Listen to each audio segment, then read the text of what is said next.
रात के 2 बज रहे थे। पूरे कमरे में अंधेरा, लैपटॉप की स्क्रीन की रोशनी और मेरे दिमाग में सिर्फ एक ही आवाज़ कि भाई बस एक एपिसोड और। सच बात बताऊं, मैं कभी वन पीस का हार्डकोर फैन नहीं था। 1000+ एपिसोड्स का नाम सुनते ही मेरा दिमाग थक जाता था। लेकिन सीजन 1 देखने के बाद समझ आ गया कि वन पीस सिर्फ एक शो नहीं, एक पूरी कहानी है। और सीजन 2 भाई, सीजन 2 ने तो गेम ही बदल दी है। स्ट्रॉ हैट क्रू, उनके बड़े सपने और वो हार जीत का सामना। ग्रैंड लाइन में एक बार कदम रख दिया तो वापसी का रास्ता भूल जाए। हर आइलैंड का अपना मिजाज, हर करेक्टर की अपनी दुख भरी दास्तान और नेटफ्लिक्स का वो खास तड़का जिसने एनिमे की साउल को बरकरार रखते हुए उसमें इंटरनेशनल लेवल का एक्शन और थोड़ा वेस्टर्नाइज ह्यूमन बढ़ा दिया। दोस्तों, सफर शुरू होता है लॉकडाउन से, एक ऐसी जगह जहां हिस्ट्री और एडवेंचर का एक परफेक्ट कॉम्बो नजर आता है।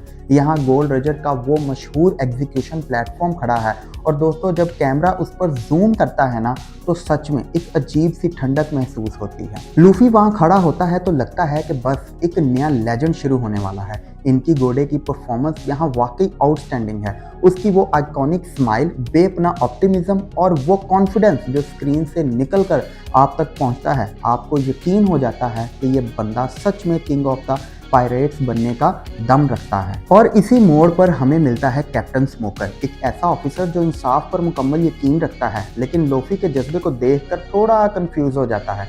उनकी तकरार और डायलॉग डिलीवरी शो एक सॉलिड बेस सेट कर देती है। इस एपिसोड का असली चार्म सिर्फ फाइट्स या एक्शन में नहीं है, बल्कि उस बेहतरीन स्टोरी टेलिंग और करेक्टर इंटरेक्शंस में है। हर छोटी डिटेल, हर एक ग्लैंस और गेस्चर लूफी और स्मोकर के बीच उस टेंशन को इतनी खूबसूरती से बिल्ड करते हैं कि आप स्क्रीन से नजर हटा ही नहीं पाते। जैसे ही स्ट्रॉ हैट्स रिवर्स माउंटेन चढ़ते हैं, शो का स्केल बदल जाता है। ग्रैंड लाइन की डेंजर और अनप्रेडिक्टेबिलिटी स्क्रीन पर फुल इम्पैक्ट के साथ नजर आती है। वाटर क्रंच, क्लिफ फेसेस और कांस्टेंट थ्रेट फील करवाना लाइव एक्शन में ट्रिकी हो सकता था, लेकिन नेटफ्लिक्स ने CGI और सेट डिजाइन को परफेक्शन तक एनहेंस किया है। और फिर आता है लबून, द जॉइंट वेल। ये कोई सिंपल क्रिएचर नहीं है दोस्तों, ये एक सिंबल है, एक प्रॉमिस, एक रिफ्लेक्शन ऑफ फ्रेंडशिप और डिटर्मिनेशन। जब लूफी लबून से मिलता है, आप सिर्फ एक इनकाउंटर नहीं देख रहे, आप इमोशन फील कर रहे हैं। ये मोमेंट एक इमोशनल एंकर है जो शो के रेस्ट ऑफ एडवेंचर के लिए टोन सेट करता है। और यही एक चीज़ है जो लाइव एक्शन एडेप्टेशन में ओरिजिनल एनिमी से ज़्यादा इम्पैक्टफुल है, क्योंकि स्केल और एक्सप्रेशन रियल दिख रहे हैं। जब स्ट्रॉ हैट्स ड्रम किंगडम और ब्रॉक वर्क्स की तरफ बढ़ते हैं तो कहानी में एक ज़बरदस्त ट्विस्ट आ जाता है। हम पहली बार मिलते हैं मिस वेडनेसडे से, जो बाद में रिवील होती हैं प्रिंसेस विवी। नेटफ्लिक्स ने विवी का कैरेक्टर वाकई फिनोमिनल पोर्ट्रे किया है। एक ऐसी लड़की जो अपनी सल्तनत अलबस्ता को बचाने के लिए किसी भी हद तक जा सकती है। उसका करेज, उसका सेक्रीफाइस और वो इमोशनल डेप्थ जो स्क्रीन पर नजर आती है, वही इस शो की असली हार्टबीट बन जाती है। इसके साथ ही ब्रॉक वर्क्स का कॉन्सेप्ट भी बिल्कुल ब्रिलियंट है। एक ऐसी शैडोई ऑर्गेनाइजेशन जहां लोग अपनी असली आइडेंटिटीज हाइड करके कोड नेम्स के पीछे छुपते हैं। मिस्टर 3 और उसकी वैक्स पावर्स हों या मिस गोल्डन वीक और उनके कलर्स, लाइव एक्शन में इन अजीबोगरीब पावर को दिखाना काफ़ी मुश्किल हो सकता था, लेकिन नेटफ्लिक्स ने यहाँ रियलिस्टिक और बिजारे का एक परफेक्ट बैलेंस बनाए रखा है।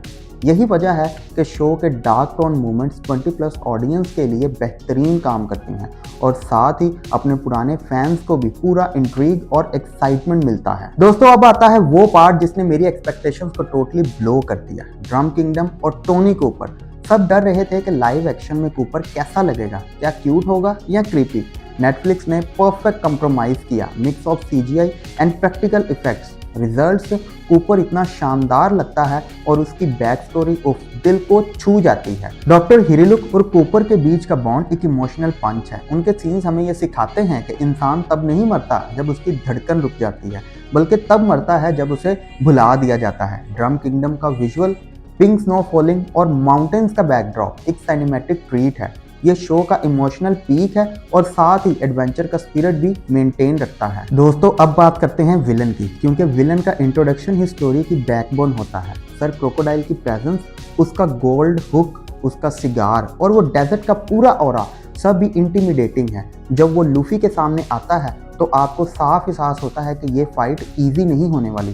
क्रोकोडाइल की लूजिया फ्रूट पावर और सैंड इफेक्ट्स में हॉलीवुड लेवल का काम दिखाई देता है। जब वो बारिश रोक कर कहत लाता है तब दिखाई देती है उसकी असली क्रूल ब्रिलियंस। एक विलन जो सिर्फ ताकतवर नहीं बल्कि जहनी तौर पर और स्ट्रेटेजी बनाने में भी माहिर है। वो शो के टेंशन और सस्पेंस को एक नए लेवल पर ले जाता है। दोस्तों, एक्शन सीन्स सीजन 2 में नेक्स्ट लेवल हैं। जोरो versus mister 1, Sanjeev versus mister 2। हर फाइट सीक्वेंस में पॉलिश और कोरियोग्राफी क्लियरली नजर आती है। जब जोरो कहता है कि वो लोहे को काटना चाहता है, आप सिर्फ स्क्वाड प्ले नहीं देख रहे, आप उसकी डिटर्मिनेशन फील कर रहे हैं।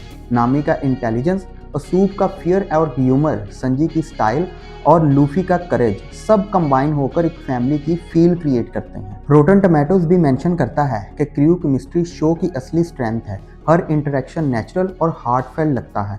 जब स्ट्रॉ हैट्स एक साथ होते हैं स्क्रीन पर मैजिक फील होता है। यही रीज़न है कि शो सिर्फ एडवेंचर और फाइट्स नहीं बल्कि इमोशनल कनेक्शन भी बिल्ड करता है। पेसिंग इस शो का सबसे बड़ा चैलेंज है। 8 एपिसोड्स में इतनी बड़ी स्टोरी कवर करना तकरीबन इम्पॉसिबल है और कभी कभी लगता है कि शो एक आइलैंड से दूसरे आइलैंड पर जंप कर रहा है लेकिन बिना उन मूवमेंट्स को एंजॉय किए।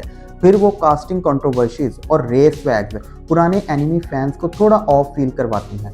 कहीं कहीं सेट्स भी थोड़े थ्रेटिकल लगते हैं, जैसे कोई स्टेज प्ले हो। लेकिन ये फ्लॉज अपनी जगह, मगर ये स्टोरी के असल एक्सपीरियंस को हार्ट नहीं करते, क्योंकि जब आप इन छोटी बातों से ऊपर उठकर देखते हैं तो आपको नजर आती है वन पीस की असली फिलॉसफी। ये सिर्फ पायरेट्स और ट्रेजर की कहानी नहीं है, ये आज़ादी की कहानी है, जहां हर करेक्टर किसी न किसी चीज़ से पीछा छुड़वा रहा है। कोई अपनी माजी से, कोई सिस्टम से और कोई अपनी कमजोरी से। लेकिन लूफी वो तो सिर्फ एक चीज़ के पीछे भाग रहा है, वो आज़ादी जो उसे दुनिया का सबसे फ्री इंसान बनाएगी। और शायद इसी वजह से हम लूफी से कनेक्ट करते हैं, क्योंकि कहीं ना कहीं हम सब अपनी ज़िंदगी की ग्रैंड लाइन में फंसे हुए हैं और हम सबको अपना अपना वन पीस चाहिए होता है। तो दोस्तों, ये थी कहानी वन पीस सीजन 2 की। और मुझे कमेंट सेक्शन में आपने लाजमी बताना है कि आपने इस स्टोरी को अगर देखा है तो इसमें से आपने क्या सीखा है। और अगर आपको ये वीडियो इंटरेस्टिंग लगी हो तो वीडियो को लाइक करें, चैनल को सब्सक्राइब करें। मिलते हैं अगली वीडियो में, तब तक के लिए अल्लाह हाफिज़।